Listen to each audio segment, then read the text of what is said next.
doesn't mean anything to them anymore. They hear attaqullah, have taqwa, and they don't respond. This is the human condition.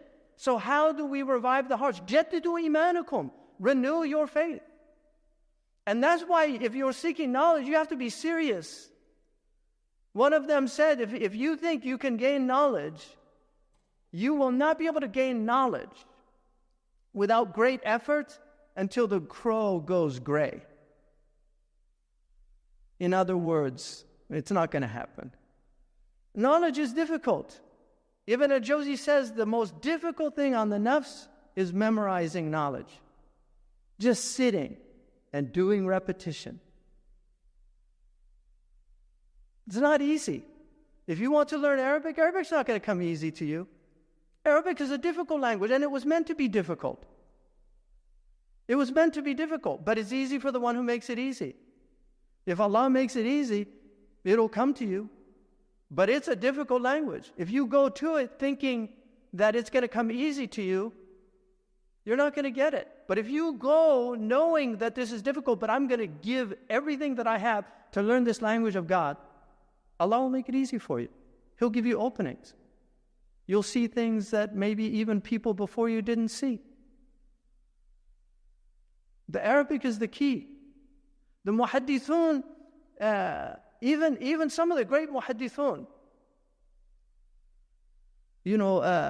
Sufyan al-Thawri, he went to study hadith, and when he was reading, he made a grammatical mistake, and the man said, no, you're putting, basically in Arabic, he said, you're putting the cart before the horse. He said, you need to learn grammar. Al-Asma'i said, أخاف على من يلحن في حديث رسول الله. May Allah forgive us, because I know I've done this, so may Allah forgive us.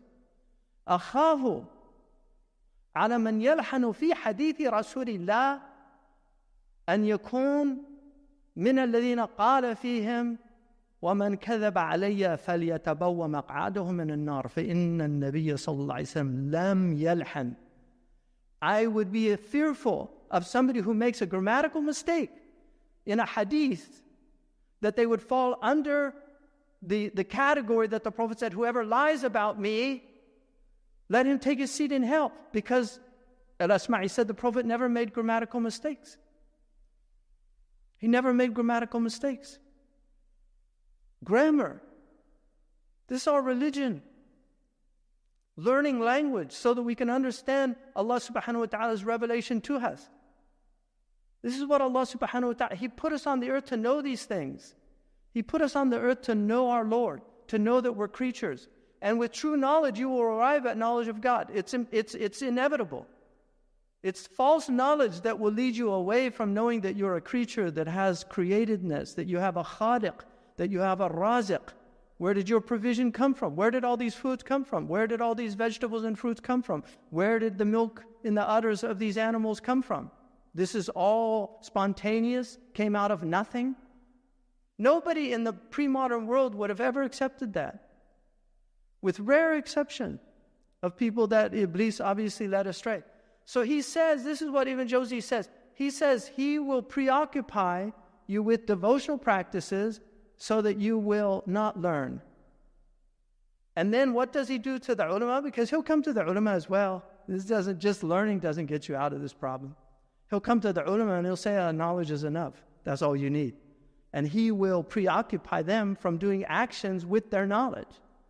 One of my teachers told me, don't ever read something, at least you do it one time. Just once. If you read something in the hadith that tells you it's a practice of the Prophet, just do it one time. So that at least you did the imtithal for that one time. Because you can't take on the whole practice. This is impossible. The Prophet was a human being, but he had supernatural powers. He could see, he saw 12 stars in Thuraya. You can only see 8 if you have really good eyesight. They're called the 7 sisters. He saw 12 according to the hadith.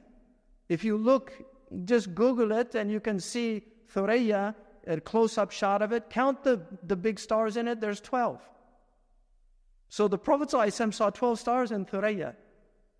The best eyesight sees 8. He had the vision. He never went out to sight the moon. Did you know that? He never went out because he would see it like a telescope before anybody. There's no hadith. Somebody actually said, oh, this is a proof that you should use calculations. Because the Prophet ﷺ, there's no hadith that said he went out with the Sahaba to sight the moon. No, because he would have seen it before you could see it with a human eye. Because he saw it behind him. A man was imitating, because he had a very, he didn't walk like the other Arabs. He walked in a very determined way. And so there was a man mocking him behind his back. But he could see what he was doing. He turned around, he said, Kun kadhalik. He said, okay, be like that. And he walked like that. Because whenever people that mimic people always exaggerate. They do more than the thing. That's what makes it funny. You know, like if you hear somebody imitate a person's voice, they never imitate exactly like them. They take their idiosyncrasies and they draw it out. And that's what makes it funny. So he was exaggerating the walk. And the Prophet said, all right, be like that. And that's the way he was for the rest of his life.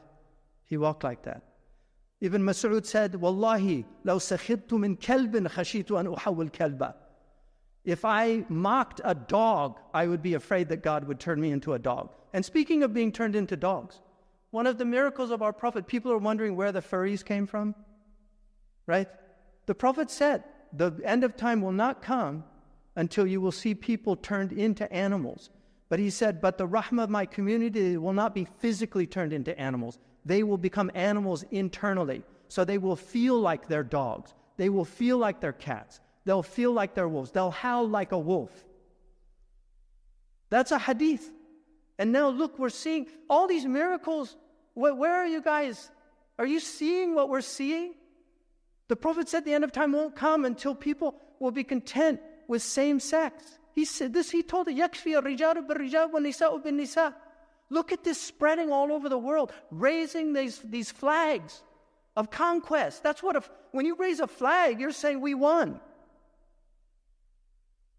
And the Prophet told us this. And they lied to them. They lied to these young people.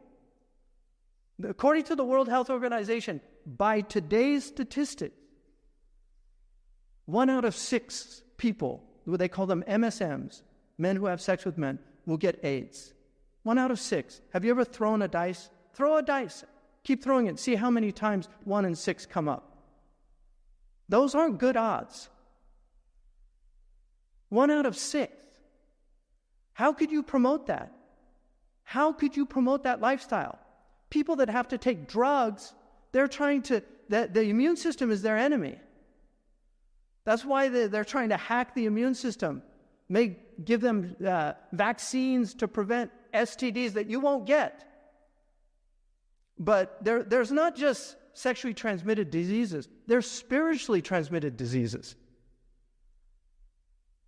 What about all the spiritual destruction that these activities, promiscuity, whether it's heterosexual or homosexual, what happens to people? So why are we protected? Because Allah gave us knowledge. Allah gave us knowledge. لا تقربوا الزنا. لا تقربوا الزنا. إنه كانت فاحشة وساءت سبيلا. It's a foul thing. And it leads to a terrible end. One said in studying 86 civilizations that whenever sexuality was unleashed on a people, within 3 generations, they lost faith, family, and rationality. We're in the 3rd generation in this country now. It was unleashed in the 1960s. We're in the 3rd generation. So you're wondering why everybody's going crazy, why people don't know what a woman is anymore? These are the results of your actions. But we're the people, we're supposed to be guiding people. But if you want to guide people, you have to know the guidance.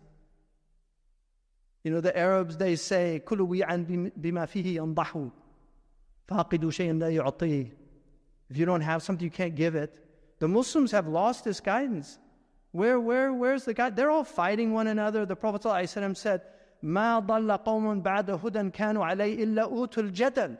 No people go astray after guidance they were given, except that it's replaced with argumentation. We have all these so-called Muslim leaders and scholars. They're all fighting each other on Twitter, attacking one another.